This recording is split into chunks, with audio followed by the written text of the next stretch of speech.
পাকিস্তানের প্রধানমন্ত্রী শাহবাজ শরীফ এবং ফিল্ড মার্শাল সৈয়দ আসিম মুনির শনিবার দেশটির 52তে উচ্চ পর্যায়ের সন্ত্রাসবাদের বিরুদ্ধে বৈঠকে অংশ নেন এবং সম্প্রতি দক্ষিণ ওয়াজিরিস্তানে শহীদ হওয়া সেনাদের জানাজায় উপস্থিত হন। প্রধানমন্ত্রী শাহবাজ শরীফ বলেন, সন্ত্রাসবাদের বিরুদ্ধে পূর্ণ ও কঠোর পদক্ষেপ অব্যাহত থাকবে। এ বিষয়ে কোনো দ্ব্যর্থহীনতা থাকা উচিত নয়। শহীদ সৈন্যদের প্রতি শ্রদ্ধা জানাতে উভয় নেতা তাদের জানাজায় উপস্থিত হন এবং বান্নুর সেনা হাসপাতালে আহতদের দেখতে যান। তারা আহতদের দেশের পক্ষ থেকে পূর্ণ সমর্থন দেওয়ার আশ্বাস দেন।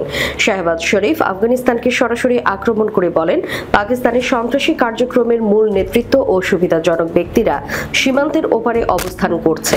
তিনি বলেন, আফগান নাগরিকরা সীমান্ত অতিক্রম ও সাম্প্রতিক হামলায় জড়িত।